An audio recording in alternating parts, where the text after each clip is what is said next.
Marcus Thompson adjusted the frequency dial on his ham radio for the 100th time that morning, static crackling through the abandoned electronics store where he'd made his temporary shelter. 3 months had passed since the last coherent transmission from the outside world, and the silence had become more terrifying than the groans of the infected that wandered the streets below. The November air carried the scent of decay through the broken windows, a constant reminder that civilization had crumbled faster than anyone could have imagined. Marcus wiped the condensation from his breath off the radio's display screen, his fingers trembling not from cold but from the desperate hope that somewhere, someone else was still alive and fighting. The outbreak had started in major cities, spreading like wildfire through dense populations before anyone understood what they were facing. Unlike the movies, there had been no dramatic countdown or heroic last stands broadcast on television. The infected moved with terrifying speed and coordination, overwhelming emergency services and military responses within days. Marcus had been working his overnight shift at the power plant when the emergency broadcasts began, and by the time his shift ended, the roads were already clogged with abandoned vehicles and wandering figures that no longer responded to human voices. His small apartment had become a fortress for 2 weeks until the infected had somehow learned to work together, breaking down barriers that should have been impossible for mindless creatures to overcome. Now, perched on the 3rd floor of Miller's Electronics, Marcus had spent the last month perfecting his mobile radio setup, constantly moving to avoid the growing herds while maintaining his search for other survivors. His backpack contained everything he owned: canned food that was running dangerously low, water purification tablets, a .38 revolver with 6 remaining bullets, and most importantly his grandfather's emergency radio equipment that had somehow become his lifeline to sanity. The infected seemed to hunt in patterns now, which disturbed Marcus more than their initial chaotic attacks. They were learning, adapting, and that possibility kept him awake during the few hours he tried to rest. The static suddenly shifted, and Marcus's heart rate spiked as he fine-tuned the frequency. A voice, barely audible through the interference, came through the speakers. "This is Sanctuary Base, transmitting on emergency frequency 77.5. If anyone can hear this message, we are a secure location approximately 15 miles north of Cedar Falls. We have food, medical supplies, and confirmed protection against the infected. Repeat, this is Sanctuary Base calling any survivors in the Cedar Falls area." Marcus nearly dropped the microphone as he fumbled to respond, his voice cracking from disuse. "Sanctuary Base, this is Marcus Thompson, broadcasting from downtown Cedar Falls. I can hear you clearly. Are you really secure? How many survivors do you have?" The silence stretched for what felt like hours before the voice returned, stronger now and filled with unmistakable relief. "Marcus Thompson, this is Pastor William Hayes speaking for Sanctuary Base. We currently shelter 43 survivors, including medical personnel and families with children. Our location is the old St. Matthew's Church compound, which we've fortified extensively. Can you confirm your current status and location? We may be able to guide you here safely." The word children hit Marcus like a physical blow. He hadn't seen a living child since the outbreak began, and the possibility that some had survived gave him strength he'd forgotten he possessed.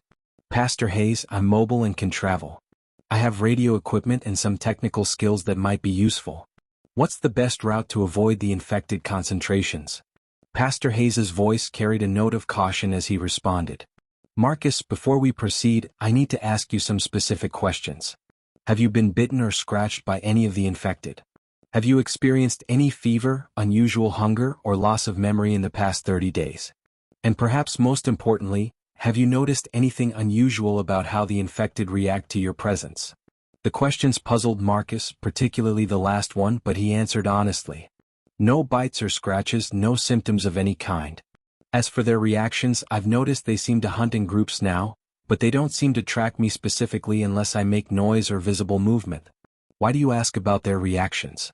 A long pause followed before Pastor Hayes responded, and when he did, his voice carried an excitement that made Marcus's pulse quicken. "Marcus, we need to talk in person and soon. What you've just described might be more important than you realize. We've made some discoveries here that could change everything, but we need more evidence. Can you safely make the journey tonight? We'll have people watching for you." Marcus spent the remaining daylight hours planning his route to St. Matthew's Church, using a combination of city maps and his knowledge of the infected's movement patterns to chart the safest path through Cedar Falls' abandoned streets. The journey would take him through residential neighborhoods where families had once lived normal lives, past the elementary school where swing sets now stood motionless in overgrown playgrounds, and finally along the old highway that led to the church compound on the hillside. As darkness fell, Marcus shouldered his pack and descended to street level, moving with the careful precision of someone who had learned that a single misstep could mean death. The infected were less active at night, though no one understood why, and this quirk of their behavior had become crucial for survivor movement between safe zones. The first 2 miles passed without incident, Marcus keeping to shadows and avoiding the main thoroughfares where abandoned vehicles created perfect ambush points. He had learned to read the signs of infected presence. The peculiar scratches on walls where their overgrown fingernails had scraped concrete, the distinctive smell of decay that seemed to follow them everywhere, and most importantly, the unnatural silence that preceded their approach.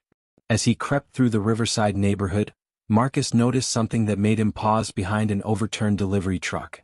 The houses here showed signs of systematic searching rather than random destruction, with doors methodically broken open and contents scattered in organized patterns rather than chaotic vandalism. Reaching the old highway, Marcus could finally see St. Matthew's Church in the distance, its Gothic spire silhouetted against the star-filled sky. What impressed him immediately was the evidence of serious fortification efforts. Tall wooden barriers reinforced with metal sheeting surrounded the entire compound, watchtowers had been constructed at strategic corners, and dim lights moved behind the barriers suggesting organized guard patrols. As he approached the main gate, a voice called out from above in a practiced whisper that carried just far enough to reach him. "Marcus Thompson, stop where you are and state your business." The voice belonged to a young woman, professional and alert. Marcus raised his hands to show he was unarmed and responded with the code phrase Pastor Hayes had given him over the radio. Within moments, a section of the barrier swung inward to reveal 3 people. Pastor Hayes, a tall man in his 50s with graying hair and eyes that held both kindness and the hardness of recent survival. Janet Rivera, the guard who had challenged him, a former police officer whose tactical gear and confident stance suggested military training. And most intriguingly, Dr. Amanda Foster, a woman in her early 40s whose medical coat seemed oddly pristine given the circumstances. Pastor Hayes welcomed Marcus with a firm handshake and guided him through the compound, explaining how the church community had transformed their peaceful sanctuary into a fortress of hope. The main church building now served as sleeping quarters for families, while the adjacent fellowship hall had been converted into a medical facility and research center.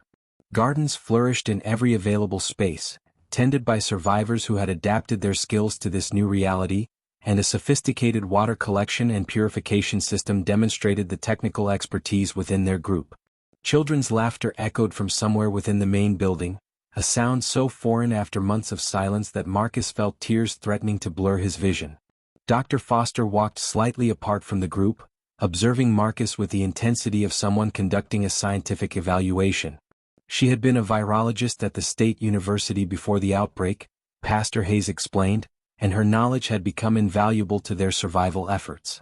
What he didn't mention immediately was the nature of her current research, though Marcus noticed the way other survivors glanced at the medical facility with expressions mixing hope and concern.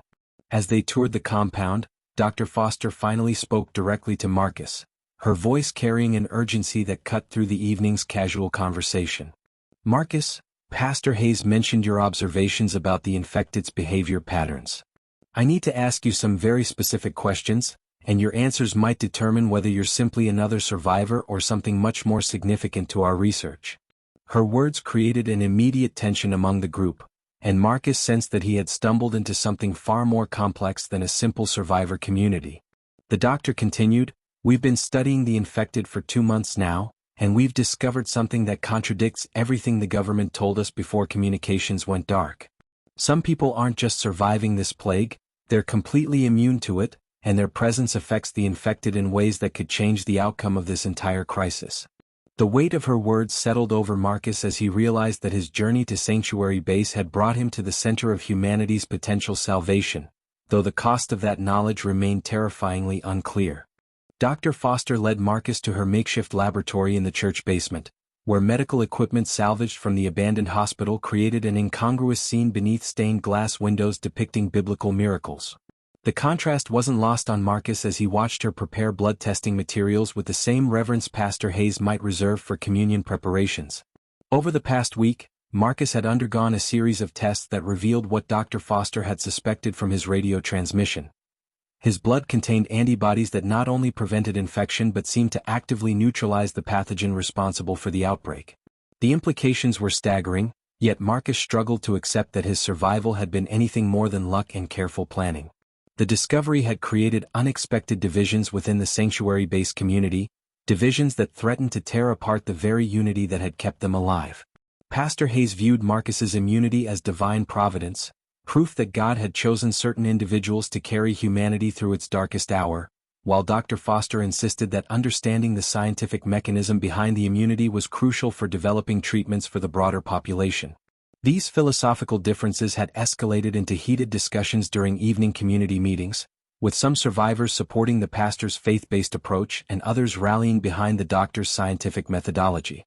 Marcus found himself caught between these opposing viewpoints when Dr. Foster announced her plan to venture into the city's overrun medical district to retrieve advanced laboratory equipment and research materials from the Centers for Disease Control field station that had been established during the outbreak's early days. The mission would require a team of volunteers to penetrate deep into infected territory, where thousands of the creatures had gathered in the densest concentration anyone had observed since the initial chaos. Pastor Hayes objected strenuously, arguing that risking lives for scientific equipment represented a dangerous prioritization of human knowledge over divine will, while Dr. Foster maintained that the potential to save millions of lives justified the calculated risk to a few. The debate reached a crescendo when Jennifer Walsh, a mother of twin 8-year-old boys, volunteered for the mission despite Pastor Hayes's appeals to reconsider. Jennifer had been a paramedic before the outbreak, and her medical training made her invaluable to Dr. Foster's research efforts. But her children had already lost their father to the infected, and the thought of losing their mother as well created intense emotional pressure within the community. Marcus watched as neighbors who had supported each other through months of terror began choosing sides based on their fundamental beliefs about humanity's path forward, and he realized that his immunity had inadvertently become the catalyst for a crisis of faith that threatened their survival more than any external threat. Dr. Foster's research had revealed additional troubling information that she shared only with Marcus and a select few others.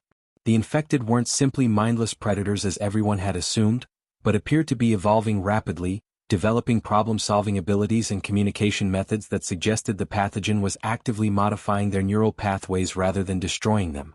More disturbing still, her analysis of tissue samples indicated that the infection process could potentially be reversed in its early stages, meaning that some of the creatures they had been fighting might still retain enough humanity to be saved. This possibility added another layer of moral complexity to their situation, as any potential cure would need to address not only prevention but also treatment of existing cases. The pressure to act quickly intensified when radio communications intercepted fragmentary transmissions from other survivor groups, many of whom reported discovering immune individuals within their communities but lacked the scientific resources to understand or replicate the phenomenon. Dr. Foster calculated that without coordinated research efforts, the window for developing an effective treatment would close within months as the infected population continued to grow and evolve. Marcus began experiencing the weight of responsibility that came with his unique biological status, knowing that his blood might hold the key to humanity's survival while simultaneously serving as the focal point for conflicts that could destroy the only stable community he had found. As preparations for the medical district expedition continued despite Pastor Hayes's objections, Marcus realized that the true test of Sanctuary Base would not be their ability to fight off infected hordes or maintain their physical defenses, but whether they could preserve their humanity while making impossible choices about the future. The immune truth had given them hope, but it had also forced them to confront fundamental questions about the nature of survival, sacrifice, and the price they were willing to pay for the possibility of reclaiming their world.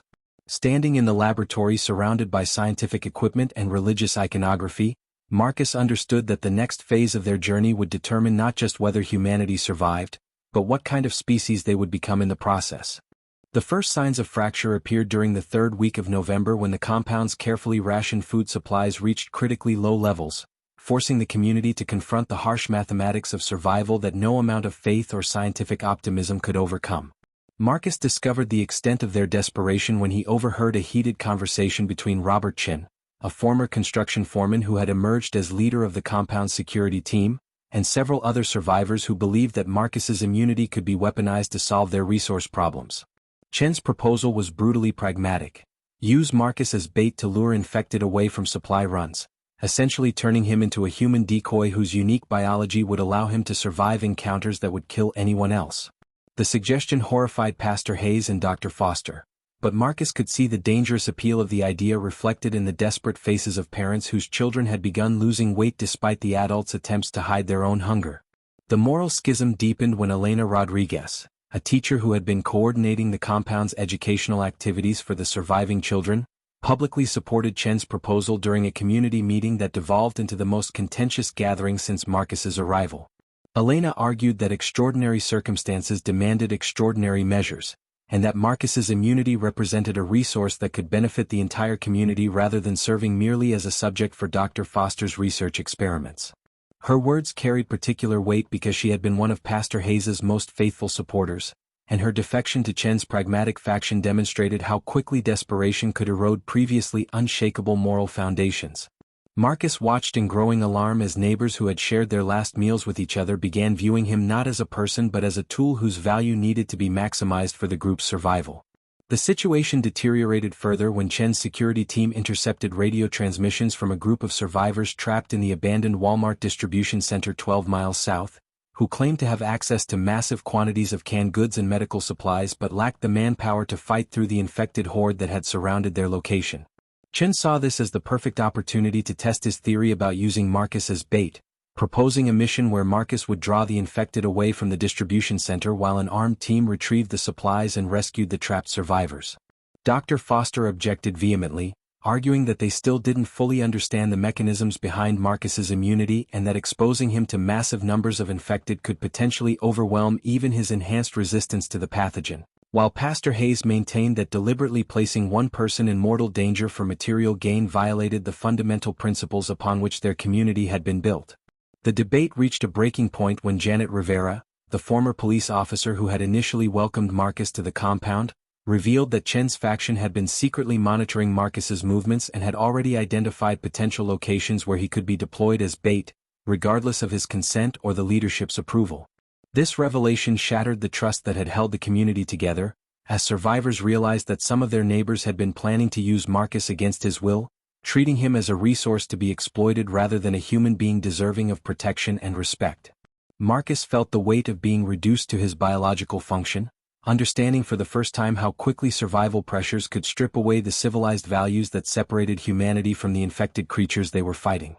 The crisis intensified when Dr. Foster announced that her analysis of Marcus's blood samples had revealed troubling changes in his antibody levels, suggesting that his immunity might not be permanent and could potentially diminish over time if he was repeatedly exposed to high concentrations of the pathogen. This medical revelation completely undermined Chen's proposal while simultaneously increasing the urgency of Dr. Foster's research mission to the medical district, creating a perfect storm of competing priorities that threatened to tear the community apart.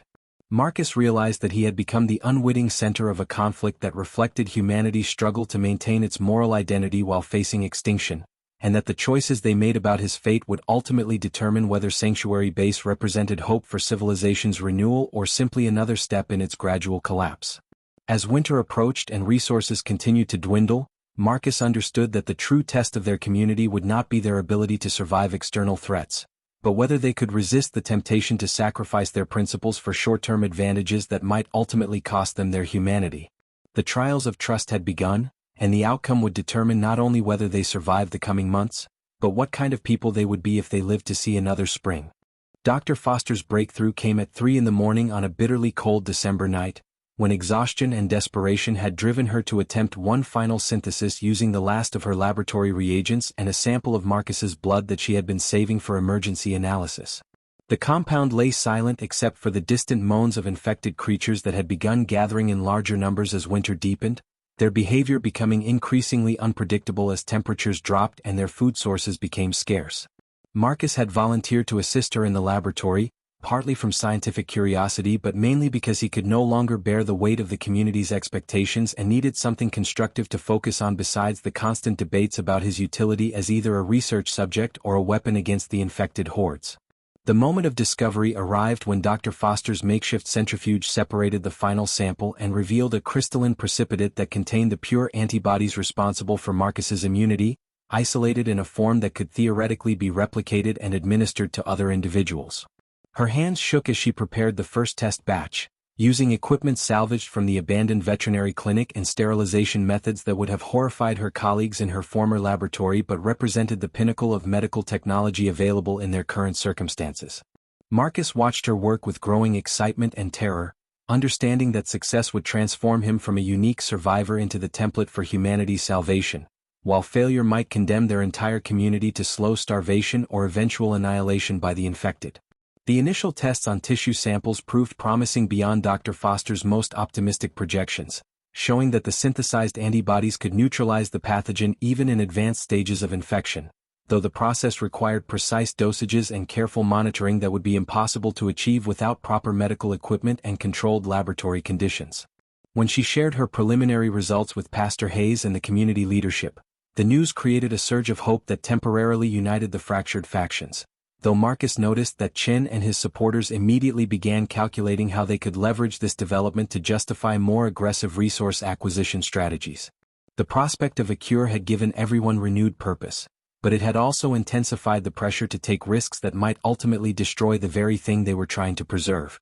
Dr. Foster's excitement turned to frustration when she realized that creating sufficient quantities of the cure would require specialized equipment and pharmaceutical-grade materials that could only be found at the Regional Medical Research Center, a facility located in the heart of the infected zone where thousands of creatures had gathered around the abandoned hospital complex. The center had been conducting federal research on the outbreak during its initial stages, and Dr. Foster knew that its biosafety laboratories would contain everything needed to mass-produce the antibody treatment, but reaching those supplies would require penetrating deeper into infected territory than any survivor group had attempted since the early days of the crisis. The mission would need to be planned with military precision, executed flawlessly under extreme pressure, and completed quickly enough to avoid attracting the attention of the massive infected population that had made the medical district their primary gathering ground. Pastor Hayes initially opposed the mission as too dangerous to justify, arguing that God would provide alternative solutions if they maintained their faith and continued working with the resources already available to them. But his resistance crumbled when Dr. Foster demonstrated that her current equipment could produce only enough cure for a dozen people before her makeshift laboratory would be completely depleted of necessary materials. The mathematics were stark and undeniable. Either they risked everything on a single dangerous mission to acquire proper equipment, or they condemned the majority of their community to eventual death while preserving the cure for a chosen few. Marcus volunteered immediately for the mission team, knowing that his immunity made him the most logical choice for the most dangerous aspects of the operation, though Dr. Foster insisted that his safety was paramount since losing him would eliminate any possibility of producing additional antibody samples if their synthesis attempts failed. The planning phase revealed both the desperate courage and underlying wisdom of their community, as survivors with diverse professional backgrounds contributed expertise that transformed Chen's initial proposal for a straightforward raid into a sophisticated operation involving multiple teams, diversionary tactics, and carefully coordinated timing designed to maximize their chances of success while minimizing exposure to the infected. Marcus realized that the cure had given them something more valuable than medical hope. It had provided a concrete goal that unified their efforts and demonstrated the remarkable capabilities they possessed when working together instead of fragmenting into competing factions. As they prepared for what could be either humanity's salvation or Sanctuary Base's final catastrophe, Marcus understood that the mission's true success would be measured not just by the medical supplies they retrieved, but by whether they could preserve their unity and moral foundation while taking the calculated risks that survival demanded. The mission team departed Sanctuary Base before dawn on December 15, moving through the frost-covered landscape in two vehicles that Chen's security team had armored with welded steel plates and reinforced glass salvaged from the abandoned auto dealership. Marcus rode with Dr. Foster, Janet Rivera, and Elena Rodriguez in the lead vehicle, while Chen commanded the second truck with 4 other volunteers whose military and emergency services backgrounds made them essential for the operation's success. The Regional Medical Research Center loomed ahead of them like a fortress of death, its modern glass towers reflecting the pale winter sunlight while thousands of infected creatures wandered through the surrounding streets in patterns that suggested they were drawn to the facility by some instinct that no one yet understood. The first phase of their plan succeeded beyond their most optimistic expectations, as Elena's diversionary team used improvised explosives to create disturbances at 3 locations around the medical district, drawing large concentrations of infected away from the research center and creating clear corridors for Marcus and Dr. Foster to reach the biosafety laboratories. Marcus's immunity proved invaluable when they encountered small groups of infected in the facility's corridors, as the creatures seemed confused by his presence and failed to coordinate their attacks effectively, allowing the team to move through areas that would have been impossible for normal survivors to navigate. Dr. Foster worked with stunning efficiency once they reached the laboratory complex, gathering everything needed to mass-produce the antibody treatment while Marcus and Janet secured the perimeter against infected stragglers who had avoided the diversionary explosions. Their success in acquiring the medical equipment and pharmaceutical materials represented a triumph that should have secured humanity's future, but the cost of that victory became apparent when they emerged from the research center to discover that their diversionary tactics had backfired catastrophically. Instead of dispersing the infected population, the explosions had triggered some kind of communication response that drew creatures from across the entire metropolitan area toward the medical district, creating a converging mass of tens of thousands of infected that now blocked every possible escape route back to Sanctuary Base. Chen's security team fought desperately to clear a path through the growing horde, but their ammunition was finite and the infected seemed to possess an inexhaustible capacity for replacing their fallen numbers with fresh arrivals drawn by the sounds of combat. The radio communications with Pastor Hayes at Sanctuary Base revealed the true scope of their crisis, as the massive movement of infected toward the medical district had left a clear trail pointing directly back to their compound, essentially advertising the location of their sanctuary to every creature within a 50-mile radius. Pastor Hayes reported seeing the first scouts of what appeared to be an unprecedented migration already gathering at the tree line beyond their fortifications, suggesting that their successful mission had inadvertently triggered the very catastrophe they had been trying to prevent. Dr. Foster clutched the precious medical equipment while calculating the horrible mathematics of their situation. They now possessed everything needed to save humanity, but they had simultaneously doomed their own community to destruction by the largest concentration of infected that anyone had ever witnessed. Marcus made the decision that would define the remainder of his life when he volunteered to serve as a living decoy, using his immunity to draw the massive horde away from both the medical center and Sanctuary Base while the rest of the team escaped with the cure materials. His proposal horrified Dr. Foster, who argued that losing him would eliminate their ability to produce additional antibody samples, but Marcus understood that preserving the cure meant nothing if they had no safe location to manufacture and distribute it.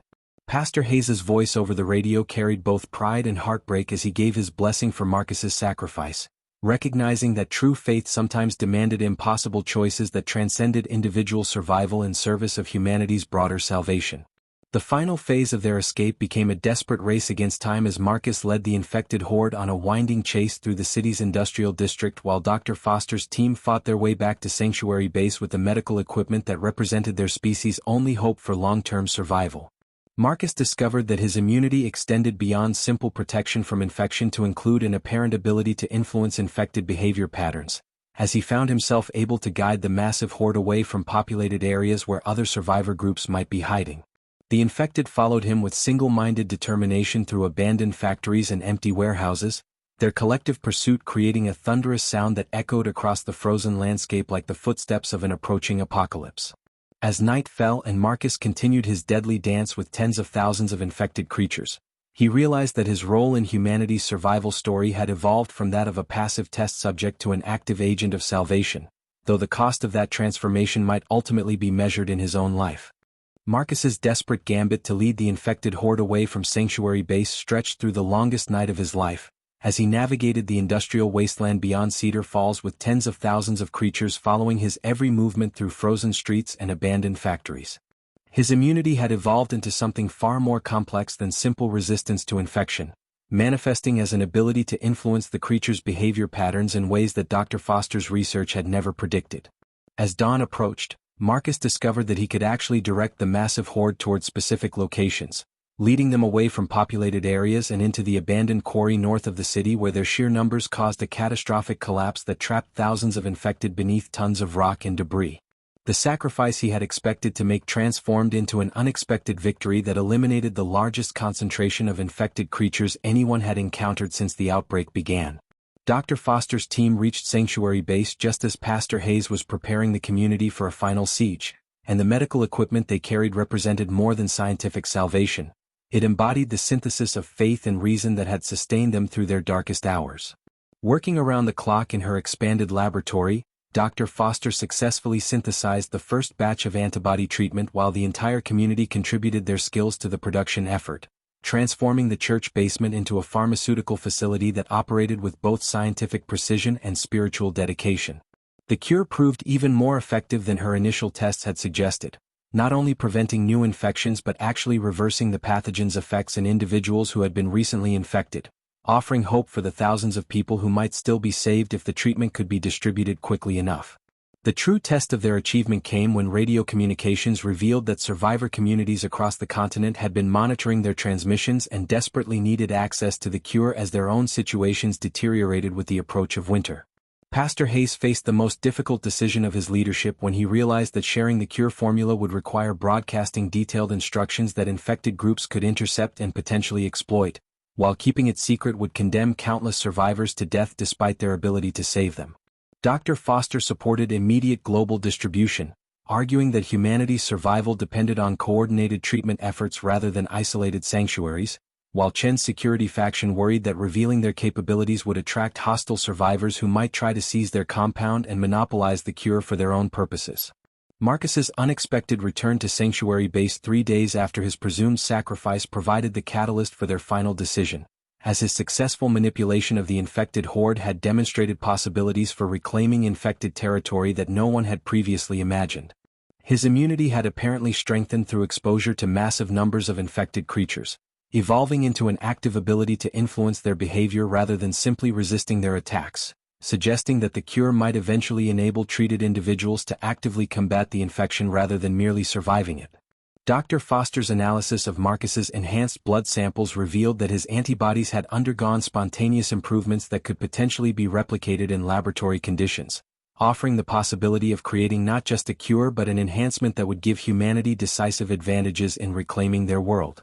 The decision to broadcast the cure formula globally represented an act of faith that transcended the religious and scientific divisions that had nearly torn their community apart, as Pastor Hayes and Dr. Foster jointly transmitted detailed production instructions along with Marcus's personal testimony about the treatment's effectiveness and the hope it represented for humanity's future. The response exceeded their most optimistic projections, as survivor communities from across North America began reporting successful synthesis of the antibody treatment and dramatic improvements in their ability to defend against infected attacks.